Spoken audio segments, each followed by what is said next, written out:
नमस्कार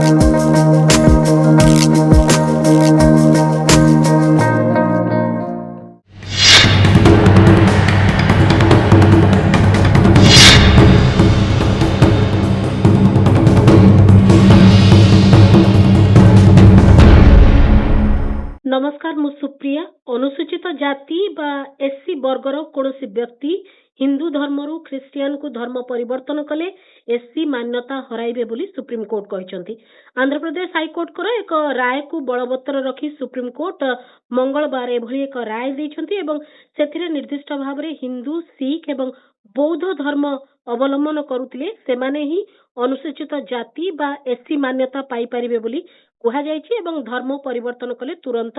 अनुसूचित जाति बा एससी मान्यता हराइबे। एभली एक राय को नहीं अनेक चर्चा आलोचना चली यार आईनगत दिग यार सांविधानिक दिग एवं ए दुईटी दिग ठारू आरंभ करी तार सामाजिक दिग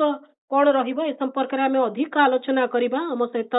भालचंद्र षडंगी रहिचंती वरिष्ठ स्तंभकार। भालचंद्र बाबू स्वागत करुछि आलोचना को। आपनकर मध्ये गोटे आलेख्य ए संपर्क में मु पढ़ी सारिछि, आपण विस्तृत भाव में लिखिचंती। ए जो राय को आपण को हिसाब रे देखुचंती? आपण तृणमूल स्तर स्थिति को देखंती जोठी सामाजिक भाव में कोनोसी प्रकार अन्याय बा शोषण हुए सेठी जे तार जाति तार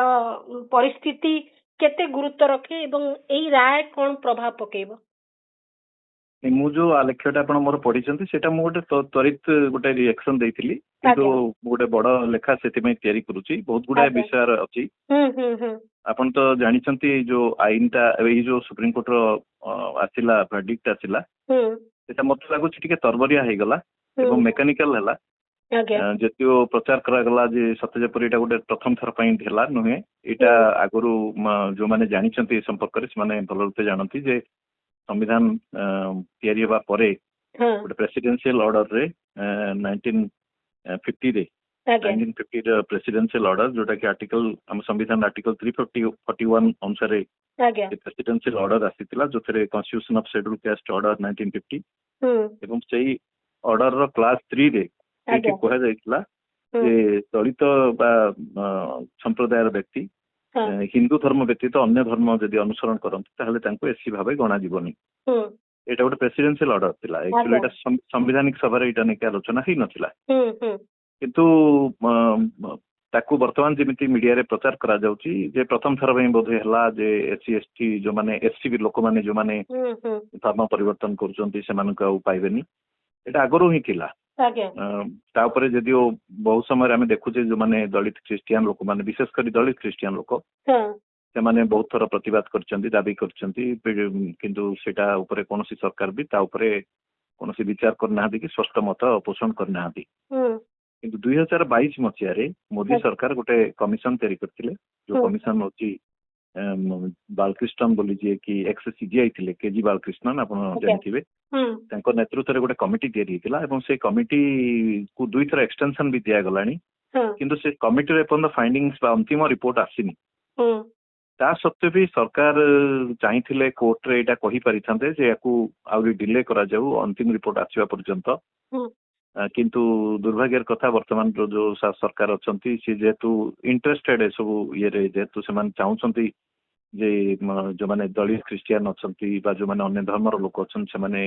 एक समान न्याय पांतु ना, तेणु से तांकर राजनीतिक विचार दृष्टि से दृष्टि एटा तरबर भाव रे किंतु ए राय आसिला परर प्रतिक्रिया देखुतली जो एडवोकेट माने ए राय ए प्रक्रिया रे थिले तांकर गोटे रिएक्शन देखुतली। से माने कहिले जे जो बृहत्तर जो ख्रिस्टियान दलित प्रसंग को या संगे जोड़ा न जाऊ से प्रसंग गोटे भिन्न एक कथा कहउतले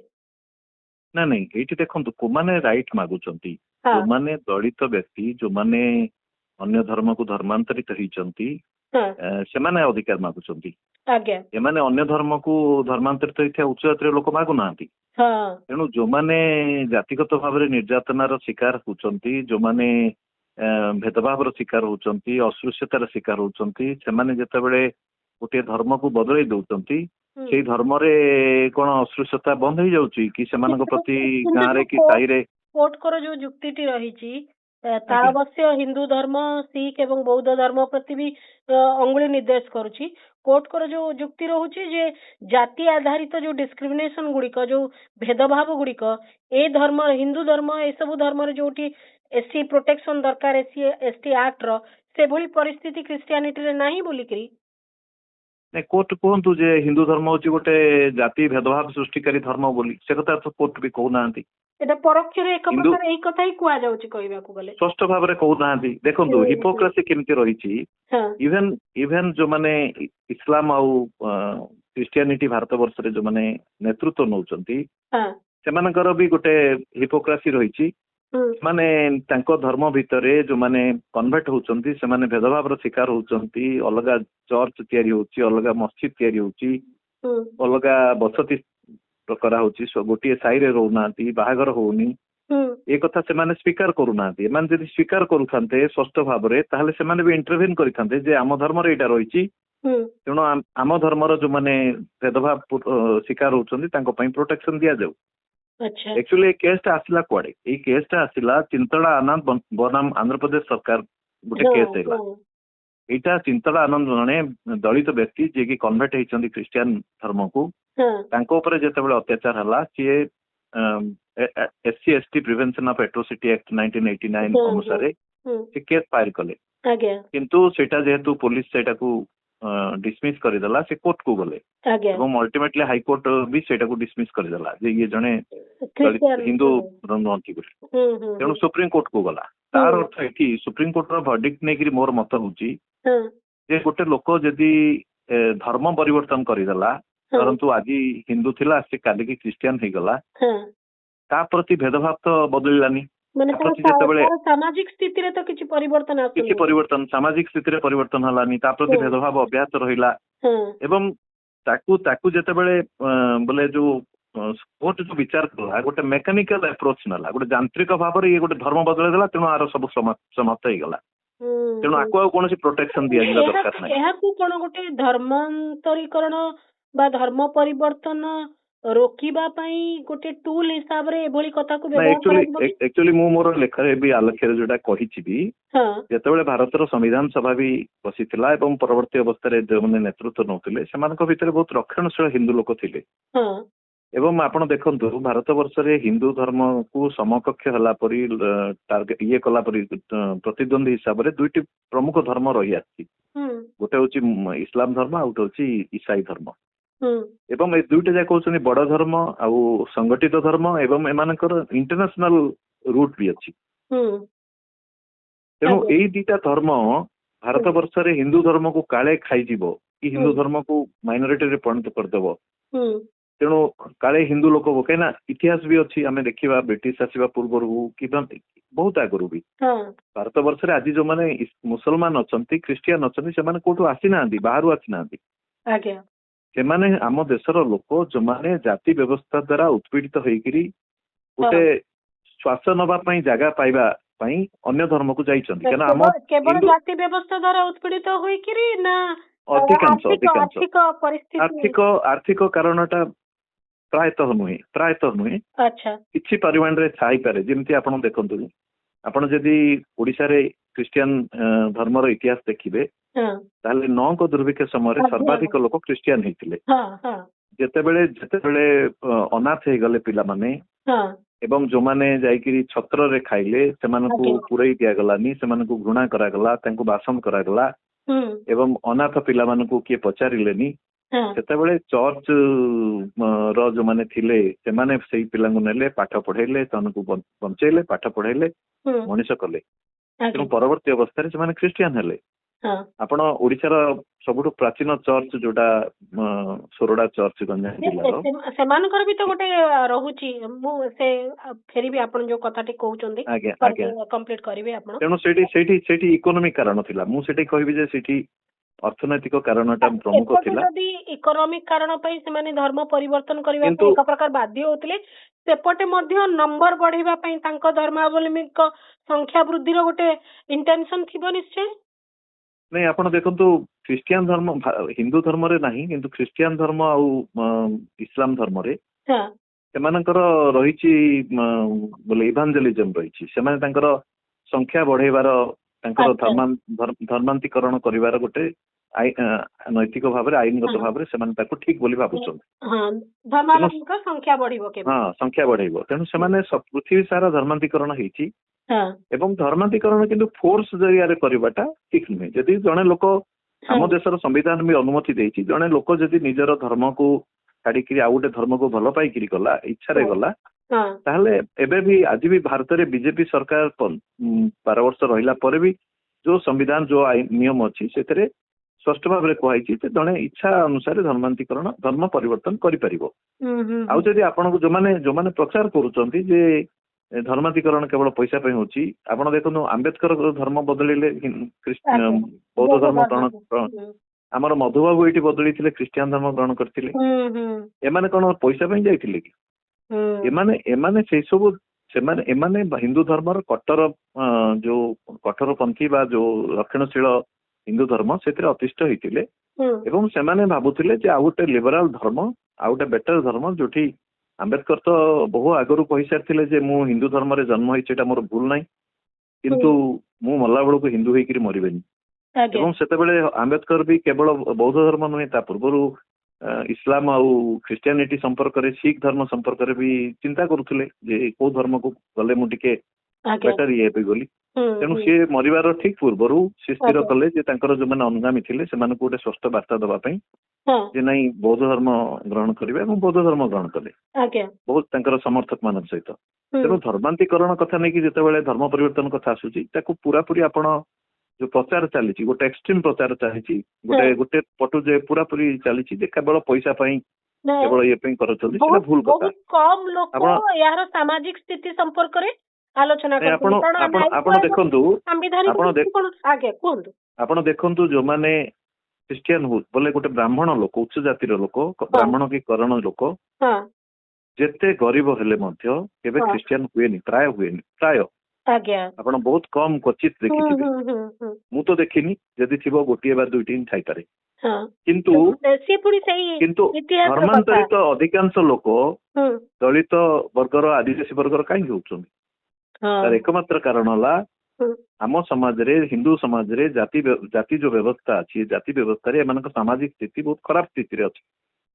ଘୃଣାର ଶିକାର ହଉଛନ୍ତି, ମନ୍ଦିରକୁ ପ୍ରବେଶର ବି ଅଧିକାର ନାହିଁ, ଏକାଠି ବସିକିରି ଖାଇବାର ଅଧିକାର ନାହିଁ, ଘରେ ପ୍ରବେଶ କରିବାର ଅଧିକାର ନାହିଁ, ବିବାହ କରିବା ତ ଆହୁରି ଦୂରର କଥା। ଦେଖନ୍ତୁ ଏଇଠି ନିକଟରେ ଜନପ୍ରତିନିଧିଙ୍କ ଘରେ ବି ବିବାହ ହେଲେ ତାଙ୍କୁ ବାସନ୍ଦ କରାଯାଉଛି। ନିଶ୍ଚୟ, ପୁରା ଏବେ ବି ଆମେ ଦେଖୁଛେ ତାର ଜାତିବାଦର ଯୋଉ କଦର୍ଯ୍ୟ ରୂପ ଆଜି ବି ଦେଖୁଛେ, ଯେ ବାସନ୍ଦ ହଉଛି, ପ୍ରତି ସମୟରେ ହଉଛି। ସେ ତ ଗୋଟେ ଅଲଗା ଦିଗକୁ ଆମେ ପରେ ଯାଇପାରିବା କେତେବେଳେ। କିନ୍ତୁ ଯେତେବେଳେ ଆମେ ଦେଖୁଛେ ଏଇ ଯୋଉ ଦଳିତ ଖ୍ରୀଷ୍ଟିଆନ କି ଦଳିତ ମୁସଲମାନ ଅଛନ୍ତି, ଏମାନେ ହଉଛନ୍ତି ସମାଜର ଯୋଉମାନେ ହିନ୍ଦୁ ଦଳିତ ଲୋକଙ୍କଠୁ ବିଶେଷ କିଛି ଭିନ୍ନ ନୁହନ୍ତି। ସେମାନଙ୍କ ସାମାଜିକ ସ୍ଥିତିରେ କିଛି ପରିବର୍ତ୍ତନ ହଉନି ଏବଂ ବହୁତ ଲୋକଙ୍କର ଧାରଣା ଯେ ଧର୍ମ ପରିବର୍ତ୍ତନ କରିଦେଲେ କାଳେ ଜାତି ବ୍ୟବସ୍ଥାରୁ, ଏଇଟା ସତ। ସେ ଧର୍ମ ପରିବର୍ତ୍ତନ ହେଲା ପରେ ହୁଏତ ତାଙ୍କ ଧର୍ମରେ ସେମାନେ ଆଉ ଟିକେ ବେଟର ଟ୍ରିଟମେଣ୍ଟ ପାଇପାରନ୍ତି, କିନ୍ତୁ ଧର୍ମ ପରିବର୍ତ୍ତନ କଲେ ଜାତି ଯାଉନି। ଗାଁର ଯୋଉ ଲୋକଟା ଜାଣିଛି ଏ ଲୋକ ହଉଛି ଦଳିତ ଲୋକ, ସେ ଯେତେବେଳେ ଖ୍ରୀଷ୍ଟିଆନ ହେଇଯାଉଛି ତା ପ୍ରତି ଘୃଣା ଆହୁରି ବଢୁଛି। କାରଣ ଆଗରୁ କେବଳ ଜାତିଗତ ଘୃଣା ଥିଲା, ଏବେ ଧର୍ମଗତ ଘୃଣା ବି ରହିଛି। ତେଣୁ ଆପଣ ଦେଖିବେ ଯୋଉମାନେ ଟ୍ରାଇବାଲ ଏରିଆ ମାନଙ୍କରେ ଯେତେ ଯୋଉ ଦଳିତ ଖ୍ରୀଷ୍ଟିଆନ ଲୋକ ଅଛନ୍ତି, ତାଙ୍କ ପ୍ରତି ଅନ୍ୟମାନଙ୍କର ଉଚ୍ଚ ଜାତି ଲୋକ ବା କାଷ୍ଟ ହିନ୍ଦୁ ବୋଲି ଯୋଉ କୁହାଯିବ, ସେମାନଙ୍କର ଧାରଣା ଭଲ ନୁହେଁ। ସେମାନେ ତାଙ୍କୁ ଅଧିକ ଇଏ ହିସାବରେ ଦେଖନ୍ତି। ସେମାନେ ଭାବନ୍ତି ଦଳିତ ଥିଲେ ଠିକ ଥିଲେ ହିନ୍ଦୁ ଧର୍ମରେ, ଏମାନେ ଖ୍ରୀଷ୍ଟିଆନ ହେଲା ପରେ ପାଠ ପଢିଲେ, ଚାଲାକ ହେଇଗଲେ, ଏମାନେ ବହୁତ ଧୂର୍ତ୍ତ ହେଇଗଲେ, ଏମିତି ଗୋଟେ ଧାରଣା ଥାଏ ସେମାନଙ୍କର, ଯୋଉ ଧାରଣାଟା ଠିକ ନୁହେଁ। ଏବଂ ସେମାନେ ବାଧ୍ୟ ହେଇଛନ୍ତି, ପଇସା ବି ମିଳୁଛି, ଏଇଟା ଗୋଟେ ଆଉ ଗୋଟେ ପ୍ରକାର କଥା। ନାଇଁ, ଚର୍ଚ୍ଚର ଦେଖନ୍ତୁ, ଚର୍ଚ୍ଚର କିଛି ବୋଲେ ସବୁ ଧର୍ମରେ ଏବେ ଦେଖନ୍ତୁ, ହିନ୍ଦୁ ଧର୍ମରେ ବି ଆଜିକାଲି ଆପଣ ବିଭିନ୍ନ ଯୋଉ ବାବା ଅଛନ୍ତି, ସେ ସତ୍ୟସାଇ ବାବାଙ୍କଠୁ ଆରମ୍ଭ କରି ଯେତେ ସବୁ ବିଭିନ୍ନ ଧର୍ମର ଇଏ ଅଛନ୍ତି, ବିଭିନ୍ନ ଅଛନ୍ତି, ସେମାନେ ବି କିଛି ଚାରିଟେବୁଲ କାମ କରୁଛନ୍ତି ଏବଂ ସେଇ ଚାରିଟେବୁଲ କାମର ଲାଭ ବି ସାଧାରଣ ଲୋକ ହଉଛନ୍ତି। ସେମିତି ଆପଣ ଶିଖ ଧର୍ମରେ ଦେଖିବେ ଲଙ୍ଗର ସିଷ୍ଟମ ସେମାନଙ୍କର ଅଛି, ତାଠୁ ବଡ ଚାରିଟେବୁଲ ସିଷ୍ଟମ କୋଉଠି ନାହିଁ, ଅନ୍ୟ ଧର୍ମରେ ଦେଖିବାକୁ ଗଲେ ନାହିଁ। ତେଣୁ ସେମିତି ଯଦି ମନେକର ଖ୍ରୀଷ୍ଟିଆନ ଧର୍ମରେ ଆସିଲା ପରେ ଯଦି ସେମାନେ ଶିକ୍ଷାର ବ୍ୟବସ୍ଥା କରିବେ, ପାଠ ପଢିବାର ବ୍ୟବସ୍ଥା କରିବେ, ହୋଷ୍ଟେଲରେ ରହିକିରି ସେମାନଙ୍କୁ ଇଏ କରିବେ, ସେମାନଙ୍କୁ କିଛି ଆର୍ଥିକ ଭାବରେ ଯଦି ତାଙ୍କର ସମ୍ବଳ ତାଙ୍କର ଇଏ ପାଇଁ ଚେଷ୍ଟା କରିବେ ଇଭେନ୍ ସେମାନେ ହିନ୍ଦୁ ଖ୍ରୀଷ୍ଟିଆନ ଧର୍ମରେ ଯୋଉମାନେ କ୍ୟାଥଲିକ ଅଛନ୍ତି ସେମାନଙ୍କ ଯେହେତୁ ଫଣ୍ଡିଂ ବ୍ୟବସ୍ଥାଟା ରହିଛି ସେଥିପାଇଁ ସେମାନେ ଚର୍ଚ୍ଚ ବି ତିଆରି କରୁଛନ୍ତି ପଇସା ଦେଇକିରି ତେଣୁ ଏସବୁ ଭିତରେ ଦେଇକିରି କିଛି ବେନିଫିଟ ପାଉଥାଇ ପାରନ୍ତି ବା ପାଉଛନ୍ତି ମୁଁ ଅସ୍ୱୀକାର କରୁନି କିନ୍ତୁ ତାର ଅର୍ଥ ନୁହେଁ ଯେ ସେଇଟା ମୁଖ୍ୟ କାରଣ କୌଣସି ଉଚ୍ଚ ଜାତିର ଲୋକ ପଇସା ଲୋଭରେ ଯାଉନି ତଳ ଜାତିର ଲୋକଟା କାହିଁକି ଯାଉଛି ତାର କାରଣ ହଉଛି ଜାତି ବ୍ୟବସ୍ଥା ହଉଛି ଲୋକ ଯାଇଥିଲେ ସେଇ ଯୋଉ ନଅଙ୍କ ଦୁର୍ଭିକ୍ଷ କଥା ଆପଣ କହୁଛନ୍ତି ସେଇଟା ଗୋଟେ ପରିସ୍ଥିତିରେ ପଡିକିରି ଉଚ୍ଚ ଜାତିର ଲୋକ ସେଇ ସମୟରେ ଯାଉଥିଲେ କିନ୍ତୁ ବର୍ତ୍ତମାନର ସ୍ଥିତି ଭିନ୍ନ ସେଥିପାଇଁ ବି ଆମ ସମାଜର ବ୍ୟବସ୍ଥା ଦାୟୀ ଆମ ସମାଜର ଯୋଉ ବୋଲେ ଯୋଉ କୁସଂସ୍କାର ବା ଅନ୍ଧବିଶ୍ୱାସ ରହିଛି ସେଇଟା ଦାୟୀ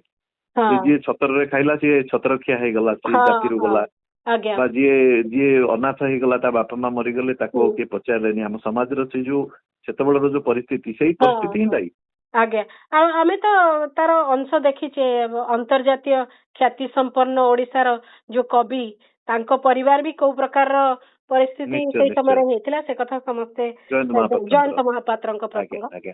ମୁଁ ଆଉ ଗୋଟେ କଥା ଜାଣିବି ଯେ ଟ୍ରାଇବାଲ ଯୋଉମାନେ ଧର୍ମାନ୍ତରୀକରଣ ଧର୍ମ ପରିବର୍ତ୍ତନ କରିଛନ୍ତି ସେମାନଙ୍କ ପାଇଁ କିଛି ସମସ୍ୟା ନାହିଁ ଦେଖନ୍ତୁ ଏସସି ଏସଟି ଦୁଇଟା କ୍ୟାଟେଗୋରାଇଜେସନ ଯୋଉ ହେଇଛି ତାର କାରଣ ଭିନ୍ନ ଏସସି କ୍ୟାଟେଗୋରାଇଜେସନ ଏଥିପାଇଁ ହେଇଛି ଯେ ଜାତି ବ୍ୟବସ୍ଥା ଯୋଗୁଁ ଏଇଟା ହଉଛି ଜାତି ବ୍ୟବସ୍ଥା ତାର ମୂଳରେ ରହିଛି ଯେ ଜାତି ବ୍ୟବସ୍ଥା ଦ୍ଵାରା ଯୋଉମାନେ ତଥାକଥିତ ତଳ ଜାତିର ଲୋକ ଅତ୍ୟାଚାରିତ ହଉଛନ୍ତି ଏବଂ ବର୍ଷ ବୋଲେ ଗୋଟେ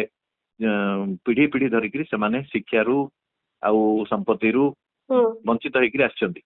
ତେଣୁ ସେମାନଙ୍କୁ ଆର୍ଥିକ ଓ ସାମାଜିକ ଭାବରେ ଗୋଟେ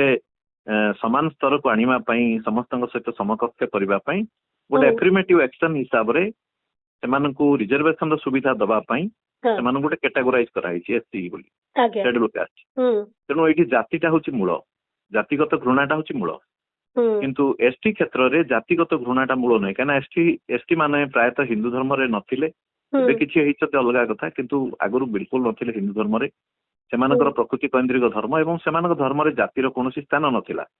ଯଦିଓ ସେମାନଙ୍କ ଧର୍ମରେ କାର୍ଯ୍ୟର ବଣ୍ଟନ ଥିଲା ଡାକିବା ଲୋକ ଅଲଗା ଥିଲେ ଇଏ ଥିଲେ କିନ୍ତୁ ସେଇଟା କୌଣସି ଜାତିଗତ ନଥିଲା ଆଜି ଯିଏ ବାରିକ କାମ କରୁଛି ସିଏ ତାର ପୁରୁଷ ଧରିକି ସେୟା କରିବ ସେମିତି ନୁହେଁ ବା ଯିଏ ଆଜି ମିଟିଂ ହେଲେ ଡକାଡକି କରୁଛି କି କୌଣସି ଗୋଟେ ମୃତ୍ୟୁ ହେଲା କି ହେଲା ଖବର ଦବାକୁ ଯାଉଛି ସିଏ ଯେ ଭବିଷ୍ୟତରେ ସବୁବେଳେ ବା ତାର ପିଲା ଛୁଆ ବି କରିବେ ସେ କଥା ନାହିଁ ଗୋଟେ କାର୍ଯ୍ୟର ବଣ୍ଟନ ଥିଲା ଗୋଟେ ଡିଭିଜନ ଅଫ ୱାର୍କ ଥିଲା ତେଣୁ ଆଦିବାସୀ ସମାଜରେ ଜାତି ନଥିଲା କିନ୍ତୁ ଆଦିବାସୀ ମାନଙ୍କୁ ବି ଆମର ଯୋଉ ବର୍ଣ୍ଣ ସମାଜ ଅଛି ଆମର ତଥାକଥିତ ସାଧାରଣ ବର୍ଗର ଲୋକ ରହିଛେ ଆମେ ଆମ ସମାଜ ତରଫରୁ ବି ଆଦିବାସୀ ମାନଙ୍କୁ ଦଳିତ ମାନଙ୍କ ପରେ ହିଁ ଟ୍ରିଟମେଣ୍ଟ କରାଯାଉଥିଲା ଏବେ ବି କରାଯାଉଛି ଏବେ ବି ଗୋଟେ ଆଦିବାସୀକୁ ଆଣିକିରି ଗୋଟେ ସବର୍ଣ୍ଣ ଲୋକ ତା ଘରେ ଖାଇବାକୁ ଦବ କି ତାର ଆଦିବାସୀ ଲୋକଟା ସହିତ ବାହାଘର ଇଚ୍ଛାରେ କରିବ କି ଭଲ ପାଇକି ବାହାହେଲା ଅଲଗା କଥା କିନ୍ତୁ ଆରେଞ୍ଜ ମ୍ୟାରେଜ ହବ ଏଇଟା ଏବେ ବି ଆଶା କରାଯାଉନି କିନ୍ତୁ ତଥାପି ତାଙ୍କ ଧର୍ମ ତାଙ୍କର ସମ୍ପ୍ରଦାୟ ଭିତରେ ଆଦିବାସୀ ସମ୍ପ୍ରଦାୟ ଭିତରେ ଜାତିଗତ ନାହିଁ ତେଣୁ ସେଇଥିପାଇଁ ସେମାନଙ୍କୁ ଏଇଥିପାଇଁ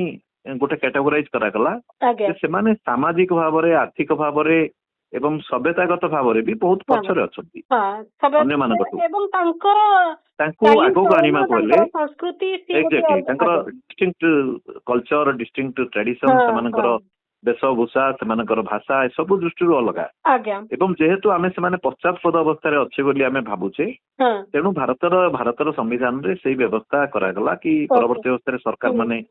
ସେଇ ବ୍ୟବସ୍ଥା କଲେ ଯେ ସେମାନଙ୍କୁ ଆଗକୁ ଆଣିବା ପାଇଁ ସେମାନଙ୍କୁ ଆଗକୁ ସମକକ୍ଷ ଅନ୍ୟମାନଙ୍କ ସହିତ ସମକକ୍ଷ କରିବା ପାଇଁ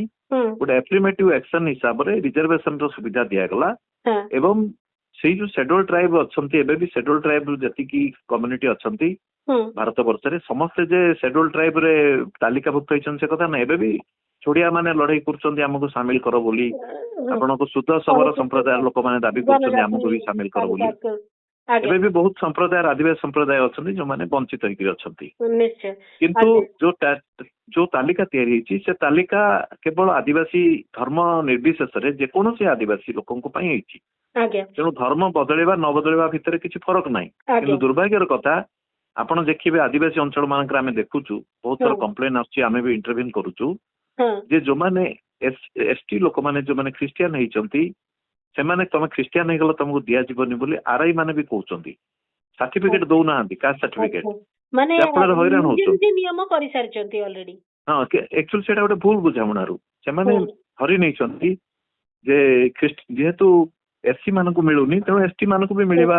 क्रिश्चियन हेगले दबा उचित नुहे बोली ए कथा मध्ये क्लियरली लोकंक पर्यंत जिबा कथा जो माने काम करूचंती से मानक पर्यंत जिबा कथा भालसमरे गोटे कथा होची जे आमे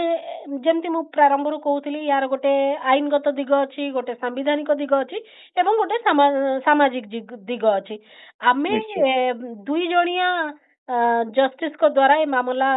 राय आसीची आमे जदि ए कथाटी को तार सामाजिक दिगटी को जदि सेतिकी गुरुत्व न मिलिबो एवं क्रिश्चियन एवं मुस्लिम संप्रदाय भितर जदि बलिष्ठ तीक्ष्ण स्वर न सुभिबो ताहले आकु न्यायिक भाबरे आउ लढाई करिवार अवकाश नाही नहीं मु तो आगुरु कहली जे क्रिश्चियन और इस्लाम धर्मर जो माने अछंती प्रमुख लोक सब अछंती सेमाने एई कथाटाକୁ उठाउनाथि इथिपाई सेमाने इनडायरेक्टली स्वीकार करबा को पड़िबो जे आम धर्म भितर जातिवाद रहिछि बोली जोटा सेमाने कहउछंदी धर्म प्रकृति देखले तांको धर्म जातिवाद विश्वास करेनी किंतु भारत वर्ष रे जातिर प्रभाव एते भयंकर अन्य धर्म को गला परे भी से मुक्त ही पारुनी जातिवाद तेणु सेमानकरठू मु इमिडिएटली किछि आशा करूनी आ गोटे कहूँ जो मैंने दलित क्रिश्चियन अच्छा कि दलित मुसलमान अच्छा से संख्या दृष्टि भी बेसी नुहति तेणु से कौन गोटे दाबी कर कथा नुहे किंतु आशा करा जाउथुला जे सुप्रीम कोर्ट भी एते तरबरिया भाबे डिसीजन न देइकरी एटा गोटे हायर बेंच को नबार थिला एवं स्कोप नहीं कि हायर बेंच को जिबा पई नहीं बे तो चैलेंज हम निश्चय एटा तो ग्रहण करेनि कहीं बहुत लोक जेहेतु एथरे इंटरेस्टेड अछंती सेमानकर क्षति होउची बा सेमाने वंचित होउचंती एवं जो माने दलित क्रिश्चियन अछंती सेमान भीतर बहुत प्रतिष्ठित लोक भी अछंती तेनु सेमाने स्वाभाविक भाबे जिबे जे देशर तो अन्य आईन भी अछि SC ST atrocity act under रे आपण न कले कोन अछि देशर अन्य आईन बळ रे आपण जेतेबेले जाति सूचक गाली होउची जेतेबेले जाति को नेकरी टार्गेट करा जाउची ताले सेटा होउची प्रकृति देखिया गले जने दलित व्यक्ति जानि परिबो जे जातिगत घृणाटा केते कष्टदायक आमे माने जानि परिबानी जेहेतु आमे माने से प्रकार घृणार शिकार होउनी तेणु जेतेबेले गोटे लोक को हमर संविधान आसीबा पूर्व कोन थिला हम संविधान आसीबा पूर्व जाति व्यवस्था द्वारा ही आमे शासित होउथुले गोटे गोटे गाँ रे गोटे लोक जदि गला अजणा लोक गला ताकू ट्रीटमेंट करियो आरंभ हबो केतेबेले से जेतेबेले तार जाति परिचय दबो जदि से उच्च जाति रु आसी ताकू जेमिति ट्रीटमेंट करा जिवो जदि से कहीदेला ना मु दलित रु आसी कि अमक ये से पिंडा चकुड़ी पारिबोनी साई को आसी पारिबोनी पानी पी पारिबोनी ताकू दूर रही कथा हबो हमरो खबर आसिला ना मिड डे मील तयारी करि पारिबेनी बोली एक्जेक्टली सही कथा भी आमे देखुचे आज भी देखुचे तापर आ गोटे कथा भी आमे जो कथाटा को आलोचना करबा दरकार जे देखंतु यदि मनकर हिंदू धर्म पई ही एटा करा जाइतिला परवर्ती अवस्था रे बौद्ध धर्म सिख धर्म को भी तो शामिल करा गला यदि गोटे लोक हिंदू धर्म रु बौद्ध धर्म गोटे दलित लोक हिंदू धर्म रु गले बौद्ध धर्म को गले यदि जातिर शिकार होची हिंदू धर्म रु क्रिश्चियन धर्म को गले जातिवाद रो शिकार होनी बोली काहे की कुआ जिवो एटा जोटा मेकानिकल अप्रोच तेणु जदि मनकर जातिवादी घृणा रही जातिवाद शिकार होची तार स्थिति रे परिवर्तन होउनी ताहले ताकू सही अधिकार दबा दरकार एटा गोटे डेमोक्रेटिक राइट अच्छा मु आउ गोटे प्रश्न आनिया को चाहूची मो मन को आसे सेति पई पचारुची जदि आपण उचित अनुभव करिवे जेहेतु सबु जागा रे ही ऊपर जातिर लोकंकर पतियारा रहुची प्रभाव अधिक रहुची तो जो कथाटी आपण कहउछन मेकानिकल हे गला ताकू सेही एम्पैथेटिक वे रे भाबिबा पई मध्य हमकु सेही स्तर को जीवा को पड़िबो सेही स्थिति की जाई करी चिंता करिया पड़िबो हमें सेही स्थिति की जाई पारुनु कारण हमें समस्त ऊपर जातिर लोक बसिचु आज राय दबा लोक भी ऊपर जातिर मोर मन को प्रश्न आसले मु सेति पई पचारुची आपण को नहीं आपण पूरा संपूर्ण ठीक कहिसंती जे कारण हमें देखुचे ना जे जुडिशियरी रे आपण देखंतु रिजर्वेशन अन्य सब रे अछि दलित एससी एसटी लोक माने किछि ना किछि पावर स्ट्रक्चर को जाई परचंती से लेजिस्लेटिव हो किबा से ब्यूरोक्रेसी हो किबा से अन्य पुलिस व्यवस्था रे हो जाई परचंती किंतु एकमात्र क्षेत्र जोटा होची जुडिशियरी जोठी एबे भी रिजर्वेशन व्यवस्था नाही ହଁ ଏବଂ ଆମେ ବି ଜାଣିଛେ ଯେ କେତୋଟି ପରିବାର ହିଁ ଭାରତ ବର୍ଷର ମୁଖ୍ୟ ଇଏ କୁ ବୋଲେ ହାୟର ଜୁଡିସିଆରୀ କୁ କଣ୍ଟ୍ରୋଲ କରୁଛନ୍ତି। ଅଙ୍କଲ ସେମାନଙ୍କ ପରିବାରର ଲୋକ ଆମେ ଦେଖିଲେ ଦୁଇଟା ଚିଫ ଜଷ୍ଟିସ ଗୋଟେ ଗୋଟେ ଘରୁ ବି ଆସୁଛନ୍ତି। ତେଣୁ ସେଇଠି ଜାତିବାଦଟା ରହିଛି, ଜାତିବାଦ ସ୍ପଷ୍ଟ ଭାବରେ ରହିଛି ଏବଂ ସେମାନଙ୍କଠୁ ଆମେ ଅଧିକ ବୋଲେ ଗୋଟେ ଇମ୍ପାର୍ସିଆଲ ଭ୍ୟୁ କାଷ୍ଟ ନେଇକିରି ଆଶା କରିବାଟା ବି କଷ୍ଟ। କିନ୍ତୁ ହୁଏତ ଲାର୍ଜର ବେଞ୍ଚ ହେଲେ ଟିକେ କିଛି ଯଦି ଲାର୍ଜର ବେଞ୍ଚରେ ଟିକେ ହେଇପାରିବ ଏବଂ ଏଥିପାଇଁ ଜନମତ ବି ଆଲୋଚନା ହବା ଦରକାର। ଏଇ ଯୋଉ ଡେସିସନ ଟା ଯଦିଓ ଇମିଡିଏଟଲି କିଛି ବଡ ଏଫେକ୍ଟ କରିବାର ନାହିଁ, କିନ୍ତୁ ଗୋଟେ ଡିବେଟ କୁ ଜନ୍ମ ଦେଲା ଯୋଉଟା କି ଦଳିତ ଖ୍ରୀଷ୍ଟିଆନ ଲୋକମାନେ ବହୁତ ଦିନ ଧରିକି ଦାବି କରି ଆସୁଥିଲେ। ସେମାନଙ୍କର କଥାଟା ଏବେ ବର୍ତ୍ତମାନ ରାଇଟଲି ହଉ ବା ରଙ୍ଗଲି ହଉ ତାକୁ ଲୋକ ରିଆକ୍ଟ କରୁଛନ୍ତି ଏବଂ ତାକୁ ଆଲୋଚନା କରିବା ପାଇଁ ଗୋଟେ ସୁଯୋଗ ମିଳିଲା। ତେଣୁ ନିଶ୍ଚୟ ଯେତେବେଳେ ହାୟର ବେଞ୍ଚ କୁ ଯିବ ଏଇ କଥା ସବୁ ଆସିବ ଯେ ଆଇନଗତ ଭାବରେ, ସାମାଜିକ ଭାବରେ କି ମାନବିକତା ଦୃଷ୍ଟିରୁ ବି ଏସବୁ ଏଇ ପ୍ରସଙ୍ଗଟାକୁ ନିଶ୍ଚିତ ରୂପେ ହାୟର ବେଞ୍ଚରେ ଆଡ୍ରେସ ହବ। ଏବଂ ମୁଁ ଭାବୁଛି ଯେ ଯୋଉ ବର୍ତ୍ତମାନ ଯୋଉ କେଜି ବାଲକ୍ରିଷ୍ଣନ ଯୋଉ ଚିଫ ଜଷ୍ଟିସ ଥିଲେ ଭାରତର, ତାଙ୍କର ନେତୃତ୍ୱରେ ଯୋଉ କମିଟି ହେଇଛି ତାଙ୍କ କମିଟିର ଫାଇଣ୍ଡିଙ୍ଗସ ଆହୁରି ଆସିନି। ସେ ଫାଇଣ୍ଡିଙ୍ଗସ ଟା ବି ଗୋଟେ ଗୁରୁତ୍ୱପୂର୍ଣ୍ଣ ଭୂମିକା ନବ ଏବଂ ସେଇ ଫାଇଣ୍ଡିଙ୍ଗସ ହୁଏତ ବୋଲେ ନ୍ୟାୟ ଦବାରେ ସହାୟକ ହେଇପାରେ। ଆମେ କହିବା ଯେ ଆମେ ଏଇଟା ବି ଭାବି ପାରିବା ଯେ ଖ୍ରୀଷ୍ଟିଆନ ଦଳିତ ପ୍ରସଙ୍ଗର ଯୋଉ ମୁଖ୍ୟ ମାମଲାଟି, ସେ ମାମଲାର ଏଇଟା ଗୋଟେ ଏମିତି ସାଇଡ ଜିନିଷଟା ଆସିଛି ଯୋଉଟା ସେ ମାମଲାକୁ ଆଉ ଟିକେ ଅଧିକ ତର୍ଜମା କରିବା ପାଇଁ ସୁଯୋଗ ଦବ। ନିଶ୍ଚୟ ସେଇ ପ୍ରସଙ୍ଗଟାକୁ ପୁଣି ଥରେ ସାମ୍ନାକୁ ଆଣିବାରେ ଏଇ ମାମଲାଟା ସାହାଯ୍ୟକାରୀ ହେଲା ଏବଂ ଆ ଉପରେ ଅଧିକ ଚର୍ଚ୍ଚା ବି ଦରକାର। ଏବଂ ସରକାରଙ୍କ ତରଫରୁ ବି ନିଶ୍ଚିତ ରୂପେ ଯୋଉ କେଜି ବାଲକ୍ରିଷ୍ଣନଙ୍କ କମିଟିର ରିପୋର୍ଟ ଆସିଲା ପରେ ସରକାର ବି ବାଧ୍ୟ ହେବେ ଗୋଟେ ଭ୍ୟୁ ନବା ପାଇଁ। ଆଜି ଯୋଉ ତରବର ଭାବରେ ଦିଆଯାଇଛି ଏଇଟା ଶେଷ ନୁହେଁ, ଏଇଟା ନିଶ୍ଚିତ ରୂପେ ଏଇଟା ଗୋଟେ ଲମ୍ବା ଚାଲିବ ଏବଂ ଯୋଉମାନେ ଆମେ ଦେଖୁଛେ ବହୁ ବଞ୍ଚିତ ଗୋଷ୍ଠୀ ସେମାନେ ନ୍ୟାୟ ସେଥିରେ ବି ପାଇଛନ୍ତି ଲଢେଇ କରିକିରି। ତେଣୁ ହୁଏତ ଯୋଉମାନେ କନଭର୍ଟେଡ ଏସସି ଅଛନ୍ତି, ଦଳିତ ଅଛନ୍ତି, ସେମାନେ ଲମ୍ବା ଲଢେଇ ଆହୁରି ଲଢିବାକୁ ପଡିବ, କିନ୍ତୁ ସେମାନଙ୍କର ଦାବିଟା ଜଷ୍ଟିଫାଏଡ। ସେମାନଙ୍କର ଯୋଉ ଦାବି ଜଷ୍ଟିଫାଏଡ। ଦ୍ୱିତୀୟରେ ସରକାରଙ୍କର ଯୋଉ ଧର୍ମ ନାଁରେ ଯୋଉ ରଖିଛନ୍ତି, ବ୍ୟବସ୍ଥା ରଖିଛନ୍ତି, ଏଇଟା ବି ଇରେସନାଲ ମନେ ହଉଛି।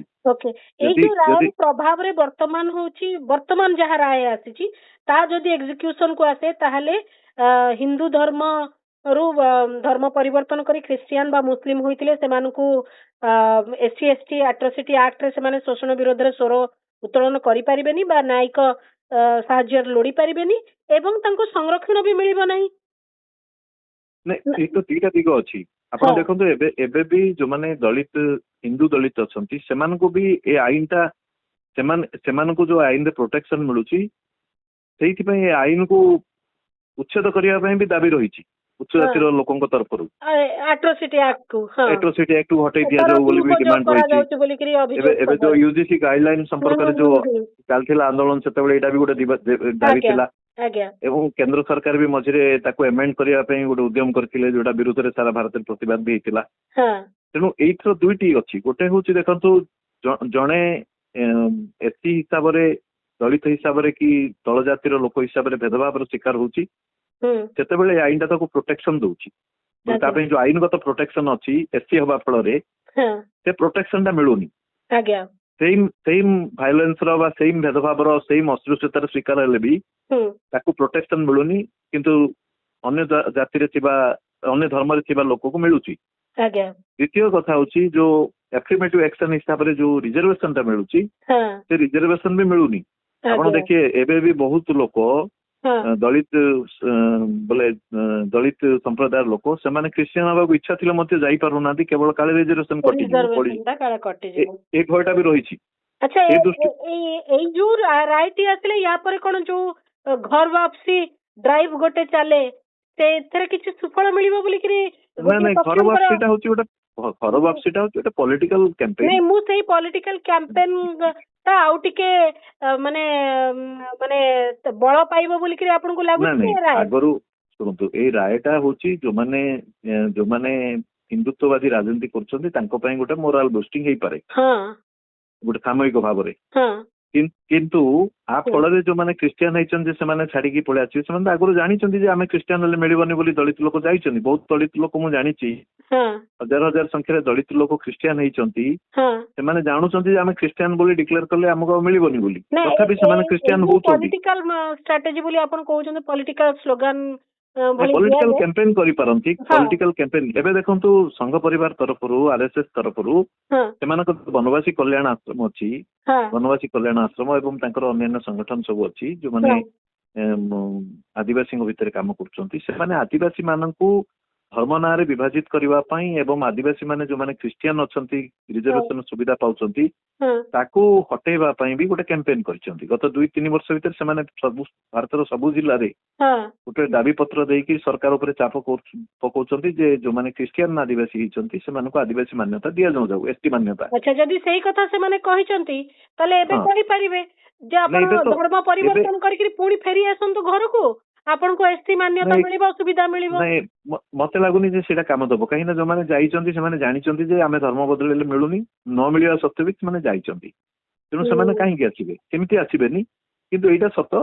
ଯେ ଏଇଟା ଯଦି ଏଇ ବ୍ୟବସ୍ଥାଟା ନଥାନ୍ତା ହୁଏତ ଆହୁରି କିଛି ହିନ୍ଦୁ ଧର୍ମର ଯୋଉମାନେ ଦଳିତ ଲୋକ ଅଛନ୍ତି ଜାତି ବ୍ୟବସ୍ଥା ଦ୍ଵାରା ଯୋଉମାନେ ଶୋଷିତ ବା ନିର୍ଯାତିତ ହଉଛନ୍ତି ସେମାନେ ହୁଏତ ଆହୁରି ଅଧିକ ସଂଖ୍ୟାରେ ଧର୍ମ ବଦଳେଇଥାନ୍ତେ ଏବଂ ସେଇ ଦୃଷ୍ଟିରୁ ଯୋଉମାନେ ରକ୍ଷଣଶୀଳ ନେତାମାନେ ଥିଲେ ହିନ୍ଦୁ ଧର୍ମର ସେତେବେଳେ ସମ୍ବିଧାନ ସଭାରେ ଥିଲେ ଏବଂ ପରବର୍ତ୍ତୀ ଅବସ୍ଥାରେ ଶାସନରେ ଥିଲେ ସେମାନେ ଜାଣି ଶୁଣିକିରି ଏଇ ବ୍ୟବସ୍ଥାଟା କରିଛନ୍ତି କାରଣ ତାଙ୍କୁ ଭୟ ଥିଲା ଯେ ହିନ୍ଦୁ ଧର୍ମର ଜାତି ବ୍ୟବସ୍ଥା ଫଳରେ ଯୋଉମାନେ ତାର ଶିକାର ହଉଛନ୍ତି ସେମାନେ ଭବିଷ୍ୟତରେ ବଡ ସଂଖ୍ୟାରେ ଅନ୍ୟ ଧର୍ମକୁ ପଳେଇବାର ବିଶେଷ କରି ଅନ୍ୟ ଛୋଟ ଧର୍ମକୁ ତ ଯିବେନି ଯୋଉମାନେ ପ୍ରଭାବଶାଳୀ ଧର୍ମ ଭାରତ ବଡ ଧର୍ମ ଅଛି ଖ୍ରୀଷ୍ଟିଆନିଟି ଆଉ ଇସଲାମ କାରଣ ଅତୀତରେ ତା ପୂର୍ବରୁ ବି ଆମେ ଦେଖୁଛେ ଶହ ବର୍ଷ ଧରିକିରି ଭାରତ ବର୍ଷରେ ହିନ୍ଦୁ ଧର୍ମରୁ ବା ଇଏ ତଳ ଜାତିର ତଥାଗତ ତଳ ଜାତିର ଲୋକମାନେ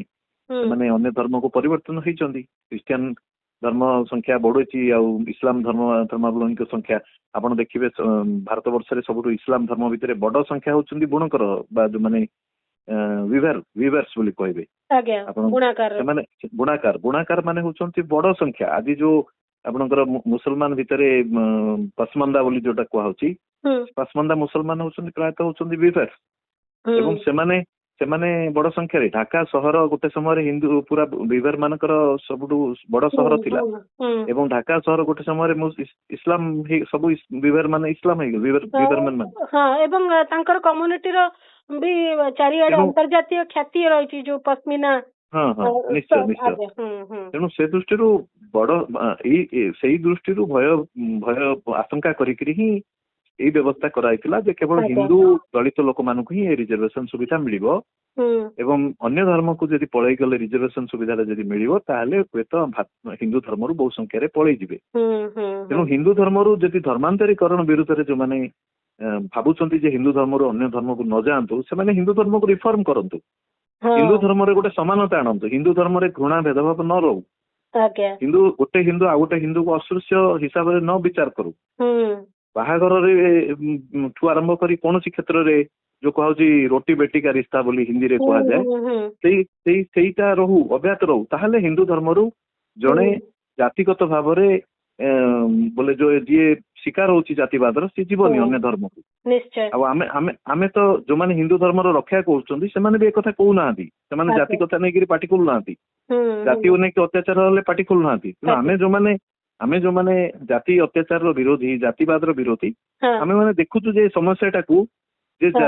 ଧର୍ମ ବଦଳିଲେ ମଧ୍ୟ ଜାତି ବ୍ୟବସ୍ଥାଟାର ଶିକାର ହଉଛି ତାର ସାମାଜିକ ସ୍ଥିତିରେ କିଛି ପରିବର୍ତ୍ତନ ହଉନି ତେଣୁ ତାକୁ ଅଧିକାର ମିଳିବା ଦରକାର ତାର ଏଇଟା ହଉଛି ଗୋଟେ ଡେମୋକ୍ରାଟିକ ରାଇଟ ହିସାବରେ ଆମେ ତାକୁ ଭାବୁଛୁ ସେ ପରିସ୍ଥିତି ହେଇଛି ବୋଲି ତ କୋର୍ଟ କଚେରୀ ପର୍ଯ୍ୟନ୍ତ ଜଣକୁ ଯିବାକୁ ପଡିଛି ଯଦି ସବୁ ଜିନିଷ ସମାଧାନ ମାନେ ତା ପରିବେଶ ଭିତରେ ହେଇଯାଇଥାନ୍ତା ସେ କାହିଁ କୋର୍ଟ କଚେରୀ ପର୍ଯ୍ୟନ୍ତ କଥା ଯାଇଥାନ୍ତା ଏତେ ପ୍ରକାର ପରିସ୍ଥିତି ଆସିଥାନ୍ତା ତାର ଅର୍ଥ ଯେ ଧର୍ମ ପରିବର୍ତ୍ତନ ସହ ସାମାଜିକ ସ୍ଥିତି ପରିବର୍ତ୍ତନର କୌଣସି ସମ୍ପର୍କ ନାହିଁ ଯଦି ତାକୁ ସମ୍ପର୍କ ଅଛି ବୋଲି ବିଚାର କରିକିରି ଆମେ କହିବା ତାଙ୍କୁ ଆଉ ସଂରକ୍ଷଣ ଦରକାର ନାହିଁ ତାଙ୍କୁ ଆଉ ନ୍ୟାୟିକ ଭାବରେ ସଂରକ୍ଷଣ ଦରକାର ନାହିଁ ତାହେଲେ ଗୋଟେ ଅଡୁଆ ପରିସ୍ଥିତି ହବ ନିଶ୍ଚୟ କିନ୍ତୁ ଆମେ ଆଶା କରିବା ଏ ପ୍ରସଙ୍ଗରେ ଆଉ ଅଧିକ ତର୍ଜମା ହଉ ଆଉ ଅଧିକ ସମୀକ୍ଷା ହଉ ଏବଂ ନ୍ୟାୟିକ ଲଢେଇ ଏଇ ରାୟ ସହିତ ବନ୍ଦ ନ ହେଇଯାଉ ବଡ ବେଞ୍ଚ ପର୍ଯ୍ୟନ୍ତ କଥା ଯାଉ ବୋଲି ଆମେ ଆଶା କରିବା ବହୁତ ବହୁତ ଧନ୍ୟବାଦ ଭାଲଚନ୍ଦ୍ର ବାବୁ एतिक समय देइछन्ती और पूरा प्रसंग रे निजर मत रखिछन्ती बहुत बहुत धन्यवाद। स्वतंत्र आलोचना को एठी रखुची। नमस्कार।